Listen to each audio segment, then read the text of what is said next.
Archbishop, thank you very much for those kind words. And I should begin by explaining why this may be the first Greek-American event that my wife Jill's not been with me. But she is down in Tennessee with the families of those who were killed in that god-awful attack. And she apologized for not being able to be with you. But let me just say that my sister Val is with me, so I have the better part of the family. I used to be 3 years older than Val. Now I'm 20 years older than Val. We went to the same university together. I graduated. She graduated with honors. That's not a joke. She managed every one of my campaigns since I was in high school. So anyway, I want to acknowledge my sister, who's the best part of the family. And I want to...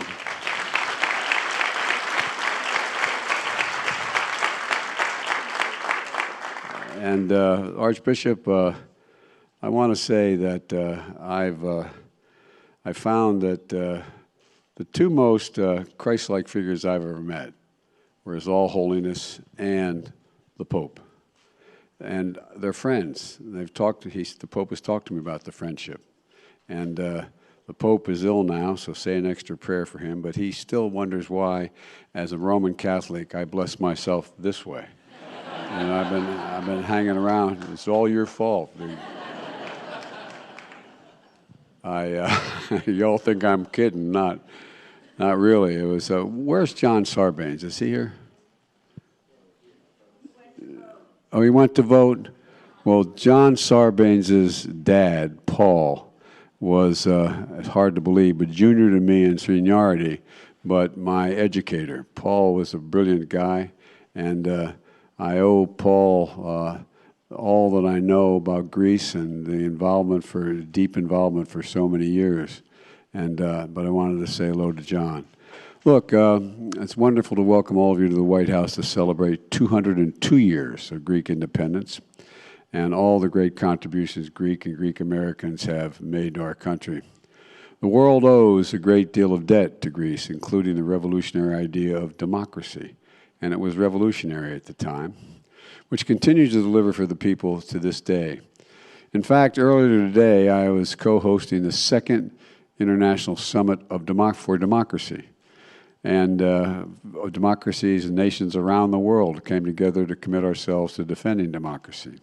And that was done earlier today.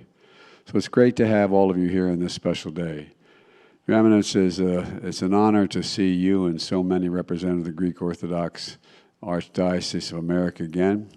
I also want to welcome the Ambassador of Greece and Cyprus and our own Ambassador to Greece, George Tsounis. George, where are you? There he is.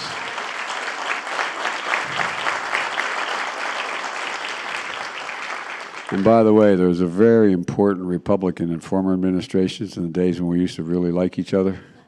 I still do. How you doing, buddy? Good to see you, Tom. Tom Karologis. Tom and I spent a whole heck of a lot of hours arguing and then shaking hands, right, Tom? Good to see you, pal. It's great to see you. And if you'll excuse a point of personal privilege, as we used to say in the Senate, it's great to be here with friends like Father Alex. Father, I'm going to ruin your reputation by talking. And the only reason I ran for president and got elected was so I could award him the Presidential Medal of Freedom last year. Thank you, Father. As a matter of fact, Father, I still haven't figured out, are you the reason I've been made an Archon? Is that what happened? I don't know. But you've been a great friend for a long time, and your family as well has been great friends of ours. And I'm here with my president of the Biden Institute, a guy named Dennis Osanis, who was the president of the University of Delaware, but the real power is his wife. And both of you stand up. I want everybody to see you guys. These are from Delaware.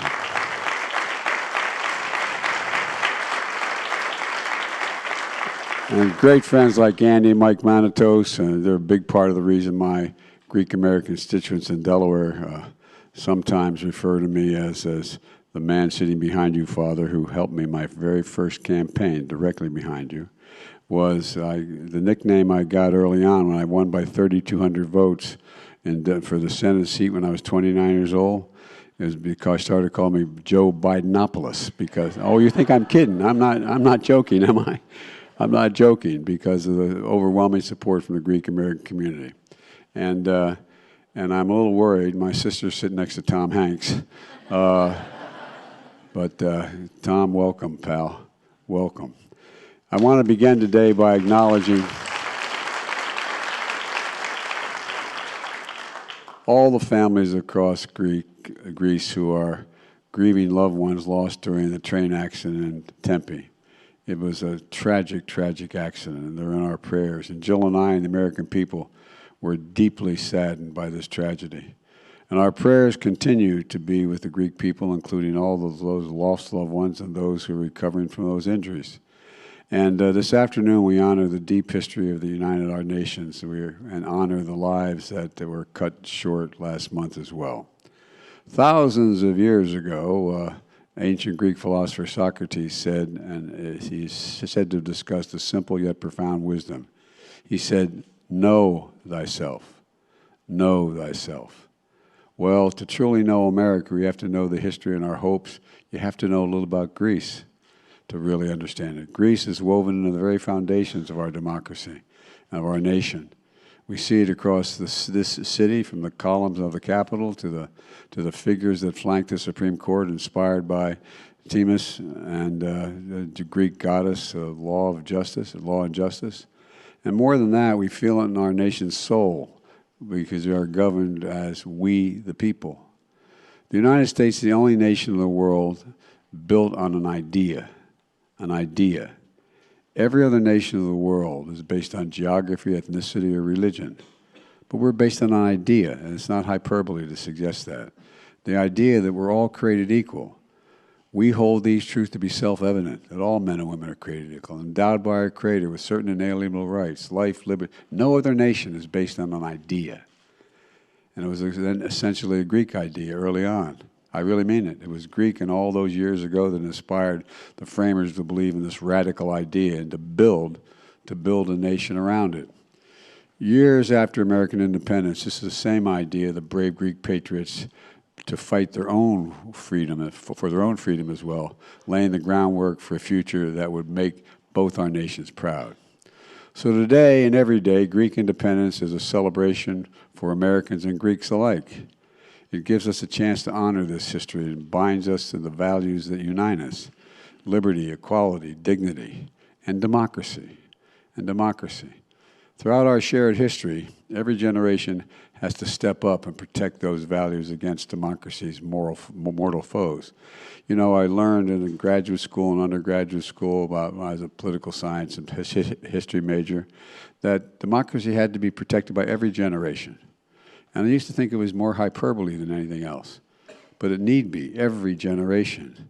There's nothing automatic about democracy. Nothing automatic about it.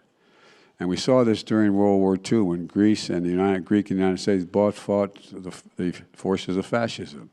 We saw it in the Cold War when our people stood as one to prevail against communism. And we see it today as our nations stand together to support the brave people of Ukraine, as they fight for the same values Greeks and American patriots did all those years ago. Liberty, dignity, dignity, dignity. Not just liberty, dignity, and democracy. Simply put, as allies and partners and friends, we've proven time and again that we aren't just inheritors of democracy, we're its champions. We're its champions. And that's thanks to the large part to the courage and character of the Greek American community. You know, throughout my career, I've been lucky to see this courage and character up close. I see it in the Greek Orthodox Archdiocese of America, which has always stood up for social justice and civil rights. I've seen in the leaders across the Greek American community have always led with heart and with hope. None more consequential, in my view, none more consequential than Paul Sarbanes, as I said earlier. He was the guy who educated me. And most of all, I've seen in the character and courage of millions of Greek immigrants who've always enriched what it means to be American. As I said earlier, our country owes to the founders of the Greek democracy, and the first who taught us, we the people, to hold power, to shape our destiny. But you know, we all owe a great deal to Greek families like so many of yours, who left everything behind to push that destiny ever forward, who generation after generation have strived to make our nation more free and more fair, you know, across our country have framed the flame of liberty and fanned it and started to flicker in Athens 1,000 years ago, and now it burns brightly here. Today, let's recommit to our work. And by the way, we have the head of a committee I once chaired, the Foreign Relations Committee. We got a guy sitting over there, I think is Greek, who is mildly, stand up.